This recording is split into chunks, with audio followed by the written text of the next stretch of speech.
So for those of y'all who don't know, I did 4 months at East Baton Rouge. I did 3 months and 4 days at East Baton Rouge Parish Prison. I did a total of 4 months that led up to me being there or whatever. So check this out. I was driving from Dallas, back and forth from Dallas to Baton Rouge, Dallas to Baton Rouge. For those of y'all who've never made the drive before, the drive is almost 8 hours, but I always made it in 7. 7 hours, point period blank. Once I got on the highway, there was no telling me nothing. I was driving, pedal to the metal, pedal to the floor, whatever you want to call it, pedal through the floor. I was getting down there, spending my 48 hours with the homies, and then I was getting back. Right. So boom, check this. I was on my way to Baton Rouge one day, y'all. On my way to Baton Rouge. I never had to call and let anybody know that I was coming because I knew. Every weekend, Sherelle was coming down here because she wanted to go to the Union. Sherelle was coming down here because she wanted to go out to the law building because I was enjoying that. I packed special clothes to go to the law building in Baton Rouge. For those of y'all who don't know, and there may be some in here who have went to LSU of Baton Rouge before, when you go to the law building, you cannot go in there in street clothes. You have to dress up, suit and tie, heels, and walk in there. They want you to feel like you already an attorney. So I would pack up my little clothes, and I would go to the law building. So my best friend and his friends and all of them was into mischief. They was always into mischief, right? So they went and they did some stuff that they weren't supposed to do. But in the back of this man's mind, he knew that he was about to go to the Army. You cannot get ready to go to the Army if you have, 1, pending charges, 2, if you get arrested, because the Army is not doing that. The Army is not taking you with pending charges, this, that, and the third. Now, if you get in trouble and they say, okay, well, we can get rid of this if you take your ass to the Army, then go to the Army. But this time, and I say the Army, he was actually he went to the Marines. Let me correct that real quick. So anyways, he got into some mischief, y'all. I got there. Being the real G that I am, he said, bro, I need you to take a charge. Mind you, he had went to jail. His family paid his bond people back from Shreveport to come and get him. He sat in jail maybe a full day. So me being who I am, I decided I was going to write an affidavit. For those of y'all who don't know what an affidavit is, it's a piece of paper saying, oh, such and such didn't do what you arrested them for. I did. And at this time, I'm actually moving a little too fast because when I wrote the affidavit, I had already been down there to Baton Rouge, and then I came back to Dallas. I wrote the affidavit, got to sit down there to them. Whatever. He ended up getting out of jail. He proceeded to go through the little installation of the Marines, the little class or the little ceremony that you go to, and you stand there and you do this, that, and the third. And then he was ready to go, ready to set off, because of what I did. So I felt like, proud best friend moment, I got my dog. He went ahead and went to the Marines. So I'm back in Dallas, y'all, living what I thought was my best life. For those of y'all who don't know, I wrote a book about my life. I have been homeless out here in Dallas for so long. Believe it or not, I put on a good facade of, thank you. I put on a good facade of having my shit together when I did not. Putting on a smile when I was hurting inside. Sitting here telling my daughter everything was going to be okay, and I didn't know where the hell our money was coming from for the next meal. So I had to make the decision to leave my daughter with her father while I got my life together to be able to say, all right, now we on top, and there will be no way that we ever go back. So that's neither here nor there. So I'm back in Dallas, minding my business, y'all. I had accumulated, I got a job. I was working at Sonic. I've been working at Sonic faithfully for 5 years. Started off as a car hop making $5.25 an hour. Got all the way up to assistant general manager making $22.50 an hour. You can't tell me what God won't do. So I'm at this point in life where I'm just like, I'm living life. I'm ready to buy me another car. You know what I'm saying? I'm just out here chilling. Boom, boom, boom. So I meet these people online, Craigslist to be exact, and they got a Chrysler 200. Nice Chrysler 200. Windows tinted, black car, chrome wheels. Nice little circle lights and everything. Hey, you back at it? Most definitely. I'm spinning the block. Back with the same story from yesterday because we got a lot of new people in here. Hey, y'all, double tap the screen. We got to push this live out. We done touched 150. So I go and I drive out to the Colony. I think it's called the Colony or whatever here in Dallas, Texas. I drive out to the Colony. I test drive the car and everything. Boom, boom, boom. Get them the money. They tell me, all right, you'll have to fill out this form or whatever to get your title, but this can be done the following day. I ain't tripping. I got my car. Y'all got y'all money. Your son happy because he the one who sold the car was an elderly lady. I'm happy because I like this little car. It's like a little spaceship. I've been saying, oh, I want to get me a Chrysler 200. I've been telling the homies, I've been telling everybody, I want a Chrysler 200. I went and got it. I'm saying it to this day, I want another one.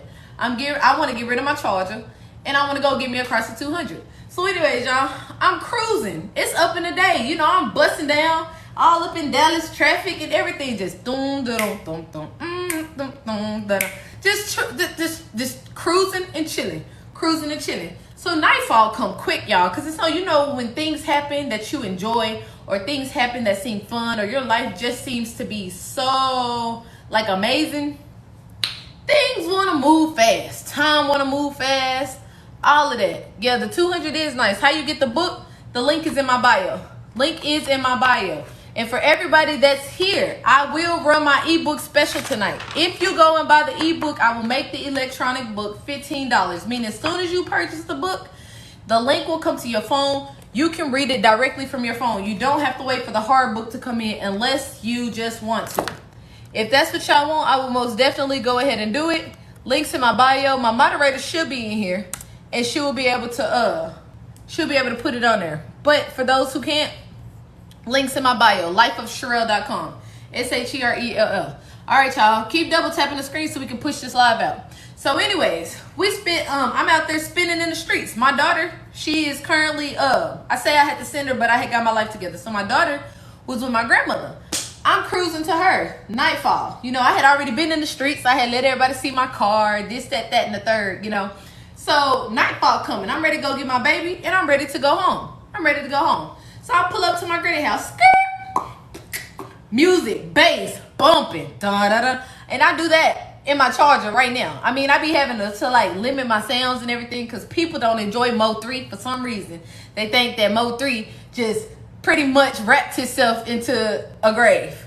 So, anyway, so I'm pulling up to my grandma's house, bass jumping, boom, boom, boom, boom. Get out the car, close the door, lock it. Mind you, it's keyless entry. So every time the thing's in my pocket, all I gotta do is touch the car, it's gonna lock. Get in, press the brake, hit the button, it's gonna crank.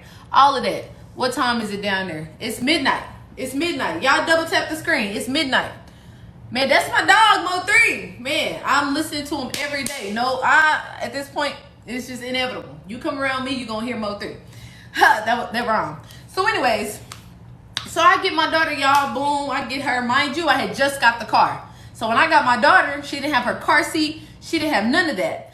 I forgot. Well, I didn't forget, actually. I went and got a car. I actually got a ride to go get the car. So all of this stuff was back at the spot that I was staying. Now, let me take a little break here. For those of y'all that I was telling you, I went through foster care. I went through a rough time after taking myself out of foster care because I wanted to go and follow behind this dude.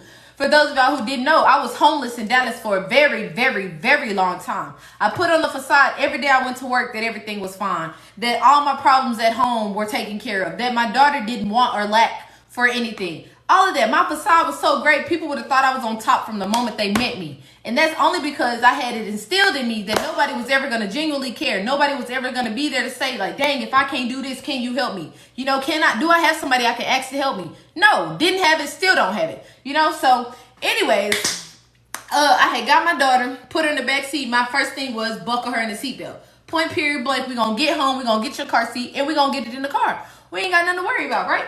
So I'm cruising, y'all. For those of y'all who may be in the Dallas-Fort Worth area, y'all know where Shady Brook Lane and Northwest Highway is. There's a Starbucks right there, and there's this old abandoned place that used to be the U-Haul spot. So I'm cruising right off Ridgecrest and Park Lane. I come up to Shady Brook and take it out to Northwest Highway. Once I get to Northwest Highway, that's green for me because all I got to do is make the right, hit 75, and I'm gone. All the way home. All the way back home. So I didn't even make it that far, y'all. I didn't make it that far. So I'm driving. I bust the right onto Northwest Highway off of, hey Kayla, I bust the right off Shady Brook Lane to Northwest Highway, y'all. I didn't get past the abandoned U-Haul building. And some told me, look behind you.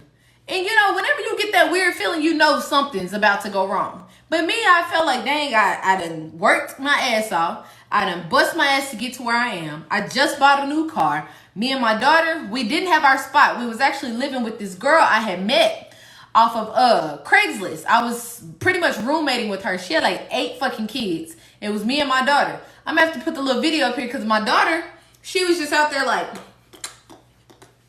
walking or whatever. Mind you, my daughter is young, you know. Yes, I should have had her car seat. Yes, I should have just strapped her down in the seatbelt. But I was doing what I thought was the safest thing to do at the time. So boom, man, bruh, look behind you. And so instead of me looking behind me, I was like, I look back, all I see is blues, to be honest. All I see is straight blues. If anybody has been pulled over by any police officer in Dallas County, y'all know that they lights don't go red, white, and blue. Them bitches is blue, sometimes white. It wasn't even no sound though. You could just see the blue lights. So I'm like, what? What is happening? You know, now my heart dropping. Because not only did I know that I had wrote the affidavit, but I thought the affidavit meant once you write it, we drop the charges against him, and we can't put them against you because we already charged somebody with it. I'll be damned. I'll be damned. Somebody getting charged. Somebody going to jail. Somebody going to jail. So I pull over, y'all. I turn right down the little street that's going to take you down to these houses beside the old abandoned U-Haul place. I pull over. This is the slowest pull over I ever did. Anybody who ever been in the car with me? No, I turn corners at 120 miles an hour. I'm on the highway going nothing less than 100 miles an hour. I slam on brakes when I'm this close to a car. Hard stop. What else do I do? I drive in traffic extremely fast. I get to and from places extremely fast. Hey, y'all double tap the screen. So anyways, I did the slowest pull over in my life. And when I pull over, guess what I recognize, y'all? Guess what I motherfucking recognize? That one, my eyesight is damn good. That means Jesus blessed me with 2 perfect set of eyes. And 2, that my lights on the front of my car was not on. Y'all want to know how I know that? It's because when I turned down this little street by the building, guess what? I couldn't see nothing in front of me. But on the highway, I can see everything. Because it's lit up like motherfucking Christmas outside. So anyways, I'm like, oh man, I ain't have my lights on. But this should be easy. This should be easy. Maybe he'll just come up here and be like, oh, okay, you didn't have your lights on. I'm just letting you know you need to turn them on. Shit, y'all, I pulled up and I actually turned around. I see about 4 of them motherfuckers behind me. 4. Okay. So now what's the problem? Is this car stolen? You know, I just gave somebody some money for this car. Is it hot? Is there drugs in here? Did somebody put something in here and then they tell the police that I had it in the car or that I was going such and such place? What could be happening? I never thought of the latter, that it's probably because you're going to jail. No, I got pulled over because I was driving without my lights. That's all it stemmed from. I'm scared as hell. He come up to the window, license and registration. I told him, I don't have my license. I don't have my license. He said, oh, okay, so what's your name? And I told him my middle name and my last name instead of my first name. I said, my name's Shanice Hodge. He said, all right, what's your date of birth? I told him 2/23/96. I was born in 97. Why was I lying? Don't ask me. I can't tell you. And if I tried to tell you, I'd be lying again. So anyways, he was like, all right, you sit tight here. He went back to his car. Went back there 5 seconds and came back and was like, I can't seem to find you in the system. Do you have license? Do you have an ID? Anything of that nature? I told him I didn't have nothing. My shit was in my back pocket. I was trying to avoid, actually it wasn't even in my back pocket. It was in my bra. I'm trying to avoid you finding anything on me, right? Y'all double tap the screen. So he comes back and he says, I can't find you. Can you give me a social? I said, sir, I gave you identifying information. I don't have to give you my social. You know, trying to pull the little TV cop shit, right? I gave you my identification mechanisms, my methods of identification. I don't have to give you the social. At this point, he agitated. All I need is your social to find you. If it's nothing going on, I'm good to let you go. What up, Miss Russ? I'm good to let you go. So anyways, he come back up to the front. He said, step out of the car. I'm like, okay. I get out the car, you know, and I'm just thinking, this a brand new car. You ain't gonna find nothing in there. Anybody want to tell me what I forgot to do? Anybody want to tell me what the hell I did that I shouldn't have did? Anybody? No, okay, I'm gonna tell you. I leave my phone unlocked in the car. Not really thinking at the spur of the moment that, oh, he gonna grab my phone, go through it or whatever, because honestly, you're not supposed to do that unless you have a valid reason to search my car. You're pulling me over because I was driving without my lights. I ain't think about it too much. So I'm standing there, minding my business, you know, I'm detained. I'm not under arrest. So I'm in front of the car behind there, and he proceeds to go up there. He grabbed my phone. My eyes got big. He about to find out who I am. But then I realized I ain't even got no pictures of my IDs or nothing in there. But boom. You can go to Facebook. You can do this. And this is before I even changed my name to what it is on Facebook, which is my username, SSH. You ain't finna figure me out easy. I don't care if I'm on the run for murder. You are not about to figure me out. Y'all double tap the screen. So anyways, as time goes on, I ended up hearing Kim on the phone with my grandmother. Hello, do you know what Shanice Hodge? My granny, playing dumb. No. I don't know. She not playing dumb. No, I don't know a Shanice Hodge because she didn't know. She didn't know me by Shanice Hodge. She always called me when my mom gave me at birth, Alexia. When I was adopted, they changed my name to Sherelle. So she only knew me as Alexia. She was the only one that still called me Alexia. To this day, she don't call me Alexia now, but occasionally, like if she mad, she'll be like, Alexia. And I'm like, my name is Sherelle. I am legally Sherelle now.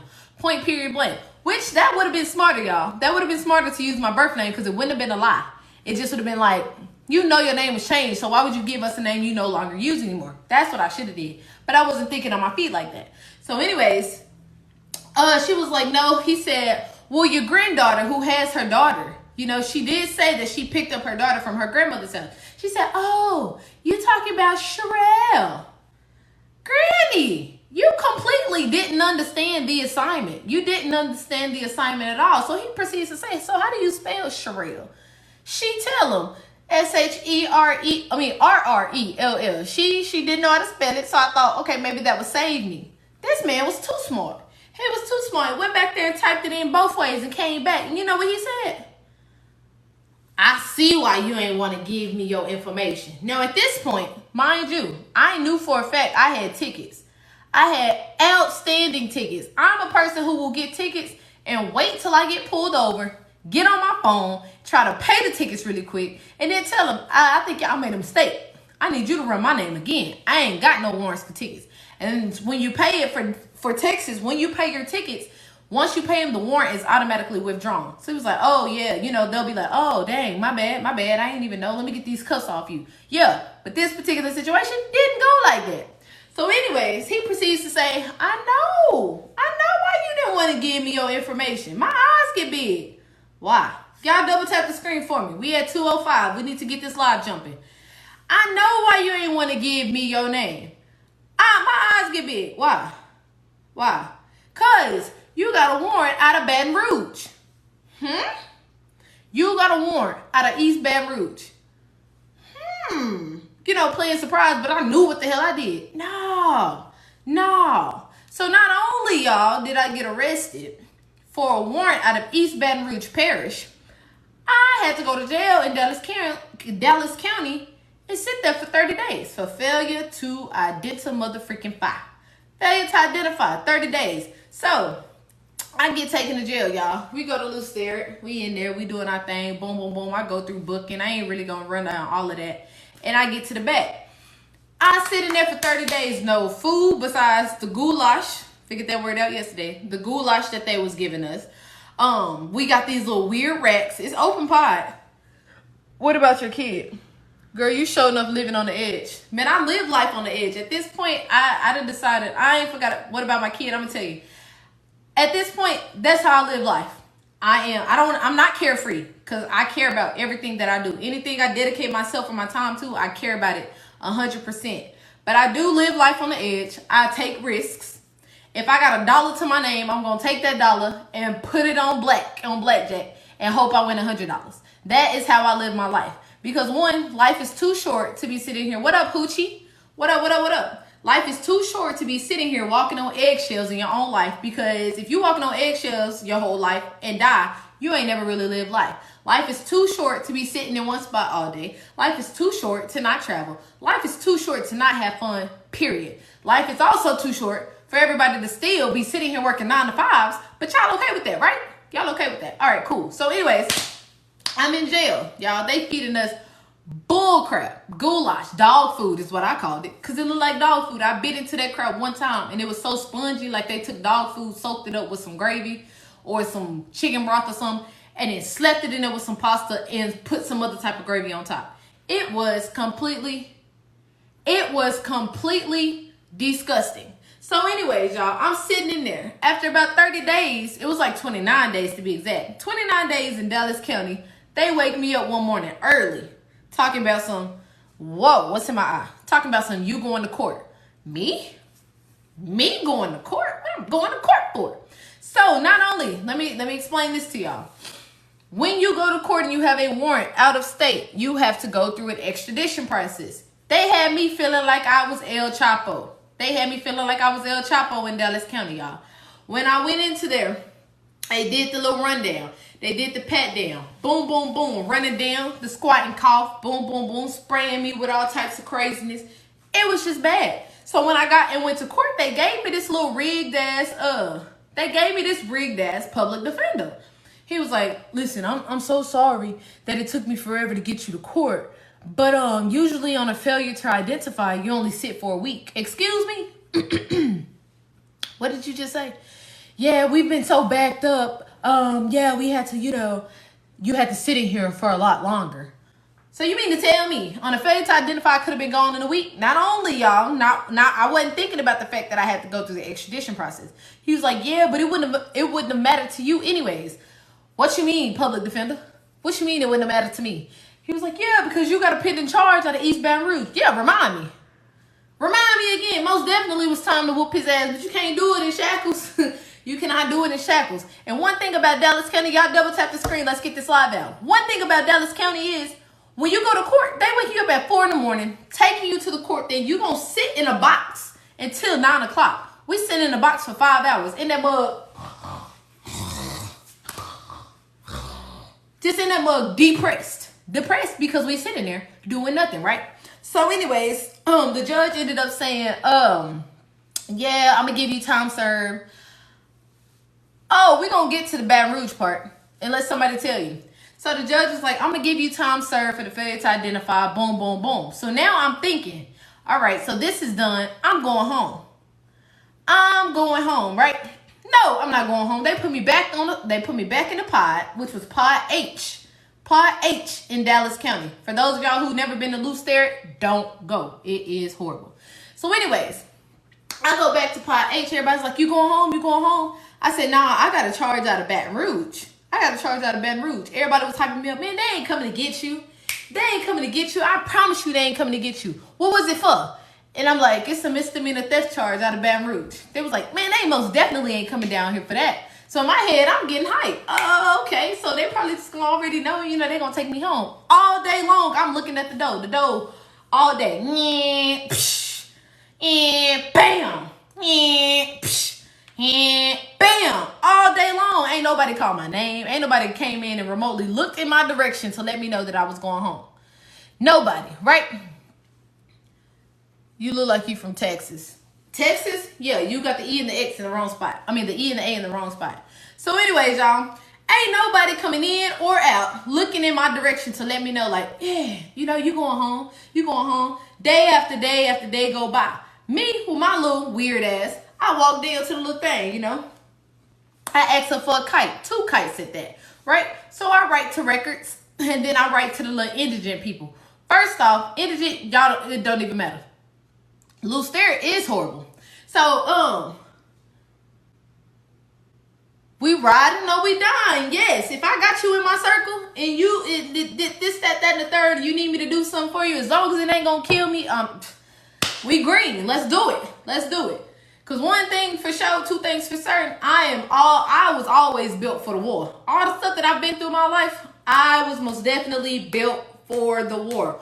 Built to withstand anything. All the times I was getting my ass beat by the man I loved so dearly, obviously I was built for that. Cause look at me now.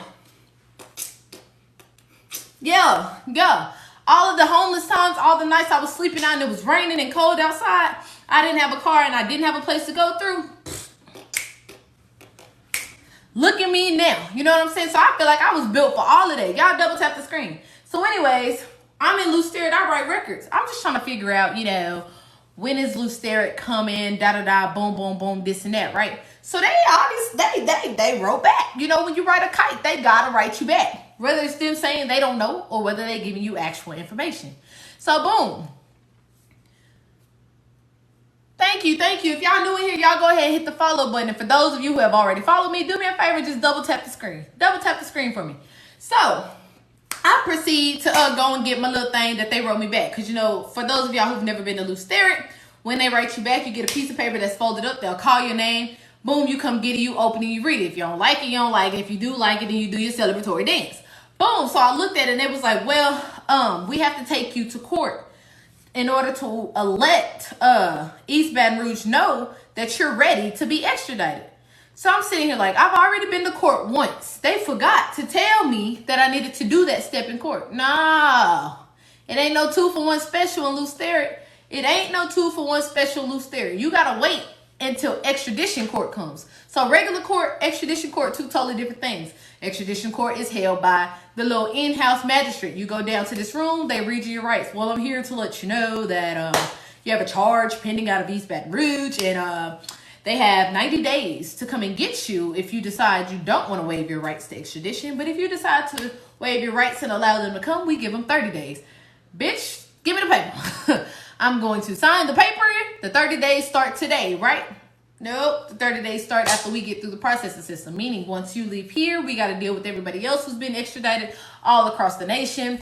And then we have to get it back to the courts, give it to the clerk. The clerk has to scan it into the system. After she scans it into the system, she has to teletype down there. You may be at the top of the list. You may be at the bottom of the list.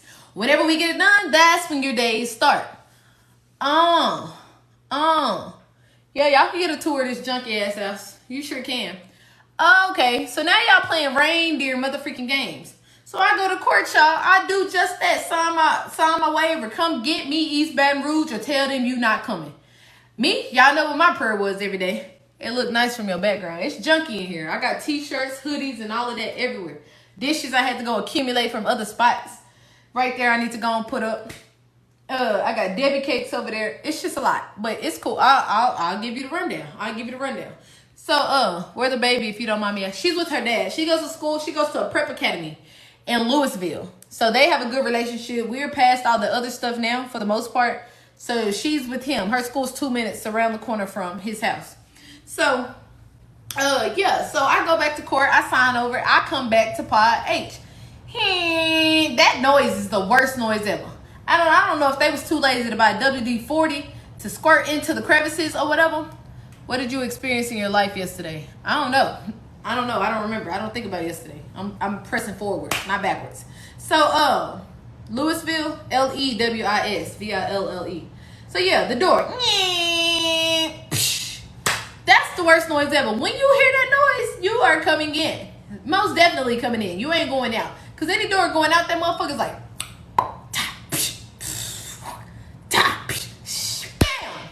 that's how it is. That's how you know you free. When you hear that bam, you is free. You is free indeed. The door behind you and the streets is out there. So anyways, I proceed to go back into the thing. Everybody asking, so what happened? I said, I signed my little form. You see the little form? Here go the copy of it right here. So everybody was reading that was like, oh yeah, they not coming. I promise you they not coming. So you know, people in jail, they say they jailhouse attorneys or something. Me, this is my first time just going into the jail, you know, so I'm listening to everybody that's giving me words of encouragement and hyping me up. All right, cool, they ain't coming, so I'm just sitting here counting the days down, y'all. We get down to 4 days. I'm like, oh shit, I'm going home in 4 days. You know, I'm excited. Y'all double tap the screen. Tell Kevin I said what up, my boy. Y'all double tap the screen. So I'm excited. I go home. 96 hours. We down to 72. I'm waking up, y'all. And I ain't never been happy to go to jail. I done been to jail 5 times in my life. I ain't never been happy to go to jail. But look. I'm down there skipping and shit. Everybody wondering like, what is wrong with her? Why is she skipping? Little do y'all know, I'm going home in 4 days. Y'all gonna be in here. I'm gonna be out there eating burgers. Y'all gonna be in here eating dog food. So anyways, we get down to 2 days. I'm cruising down the street in my 6'4". Yeah, smacking the bags and punch. Yeah. So I got 2 sleeps and a wake up. 2 sleeps and a wake up, y'all. Hi, Kevin. So then I proceed to lay down. I lay down. I'm thinking when I wake up, I got one more sleep and a wake up and I'm going home, right? No, this is what I hear. 33, Hodge. Now I'm tripping because I'm thinking I'm dreaming. And y'all telling me I'm about to go. Or I'm dreaming that somebody's calling my name. Whatever I was dreaming. I'm thinking I'm dreaming. 33, Hodge. 33, Hodge. Hold on. How do okay. Hey, y'all, do me a favor. Y'all see the little person right there? Y'all go follow her. So, yeah. 33, Hodge. So, at this point, let me get up. Ma'am, you know. Ma'am, what up? Yeah, pack your bags. You about to go. I'm about to go. Oh, pants on, shirt on. It's time to go. We snatching everything off. People had already asked me for my toilet tissue. People had already asked me for my toothpaste, my comb, all of that. Toilet tissue, all of that gone. Got my bedroll. Beeline for the door. Everybody in that mug heard. Hey, you be safe out there. Hey, don't forget to call such and such for me. You remember that phone number I gave you? Don't forget to do this. Don't forget to do that. Man, I don't care about none of that. I'm finna go home. I ain't calling nobody. I ain't sending no text messages. I told a few people in that bitch I was putting money on their books. All of that, you know.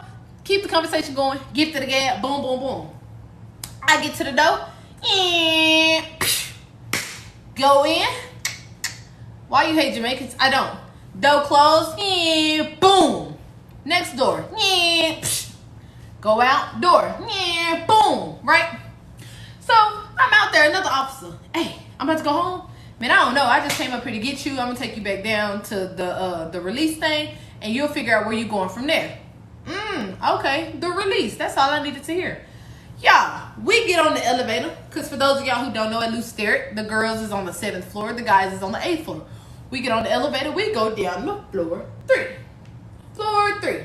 Now, I don't know what 2 and 1 held. They probably is where they took bodies that they, you know, decapitated or whatever. Didn't want to figure it out. Number 3 said release corridor. Release corridor. So, we get down there. I'm walking. I'm excited.